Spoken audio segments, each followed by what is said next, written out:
আমি সীমা বৰুৱা ডাঙৰীয়ানী মঞ্চলৈ আগবঢ়াই নিবৰ বাবে আমাৰ ৰেডিডাৰ স্কুলৰ অধ্যক্ষ মনৰাপা ডাঙৰীয়াক অনুৰোধ জনাইছোঁ। এয়া মঞ্চত আমাৰ চিফ ডক্টৰ সীমা বৰুৱা ডাঙৰীয়ানী।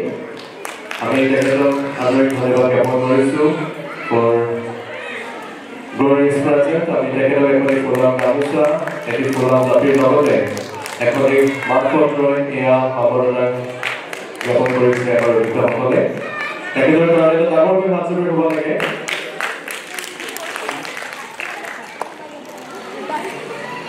আমি খবৰবাতী ব্যক্তিগৰাকী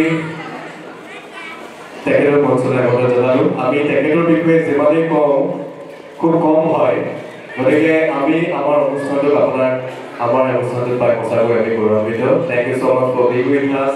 আমাৰ অনুষ্ঠানটো আপোনাৰ কাৰণে চবকৈ আপোনাৰ বক্তব্য আগবঢ়াবৰ বাবে অনুৰোধ জনাইছোঁ। মনে অহা আৰু মনৰ অহাৰ খুব সুন্দৰ এটা প্ৰচেষ্টা। প্ৰথমে মই মনত ধন্যবাদ জ্ঞাপন কৰিছোঁ। ইমান সুন্দৰ এটা প্লেটফৰ্ম দিছে নহয় জানো? ইয়াতে থকা শিল্পীসকলে ক'ব নকৰে বাৰু, তেওঁলোকৰ পেৰেণ্টছসকলে আচলতে আমাৰ নৱপ্ৰজন্মৰ প্ৰত্যেকজন যুৱক যুৱতী যদি ওলাই আহি এনেকৈ যাৰ যাৰ সুপ্ত প্ৰতিভা আছে, প্ৰত্যেকজন ব্যক্তিৰ অন্তৰালত একো একোটা সুপ্ত প্ৰতিভা থাকে আৰু এই প্ৰতিভাসমূহ বিকাশ কৰি লগতে এটা প্লেটফৰ্ম দিবলৈ চেষ্টা কৰিছে মনে, আৰু মনৰ এই চেষ্টা অব্যাহত থাকক। আগলৈকো বহু দূৰ আগবাঢ়ি যাওক অনুষ্ঠানটোৱে, মই তাৰে কামনা কৰিম। কেৱল নৃত্যৰ ক্ষেত্ৰতে নহয়, নৃত্য, গীত, য়োগা নহয় জানো, মডেলিং, আমি গোটেইখিনি ইয়াতে উপভোগ কৰিবলৈ পাইছোঁ। আৰু হয়তো নতুন নতুন প্ৰচেষ্টা আছে, নতুনকৈ কাম কৰিব। এটা কথাই কওঁ, আমি আজি আধুনিক নৃত্য দেখিলোঁ নহয় জানো, লোকনৃত্য হয়তো আছিলে, কিন্তু এইখিনিৰ লগতে মই তোমাক এটা অনুৰোধ কৰিম, আমি আমাৰ স্বনামধন্য ব্যক্তিসকলৰো চৰ্চা কৰিব লাগে। ডক্টৰ ভূপেন হাজৰিকাৰ গীতসমূহ, আমাৰ যিসমূহ কালজয়ী গীত, সেই গীতসমূহ লগতে নৃত্যসমূহ আমি আমাৰ সংস্কৃতিটো বজাই ৰাখিবলৈ চেষ্টা কৰিব লাগে প্ৰত্যেকজন অসমীয়াই।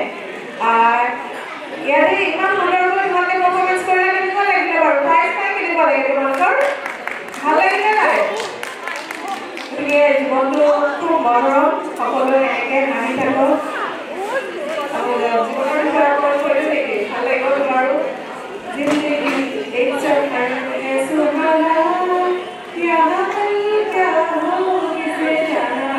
গতিকে ইমান সুন্দৰ জীৱন আমি সকলোৱে হাঁহি থাকিব লাগে আৰু সুস্থ চিন্তাৰে সমাজখনক আগবঢ়াই লৈ যাব লাগে। তোমালে মোৰ অশেষ মৰম থাকিলে এনেকৈ আগবাঢ়ি যোৱা, ভাল ভাল কৰ্মৰে সমাজত থেংক ইউ।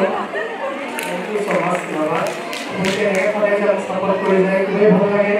সীমা খুব মৰমৰ হয়, তেওঁলোক প্ৰত্যেকটা প্ৰগ্ৰামতে সাহস উৎসাহ যোগায়। গতিকে তেওঁলোকে মোৰ ফালৰ পৰা আন্তৰিক শুভেচ্ছা জ্ঞাপন কৰোঁ।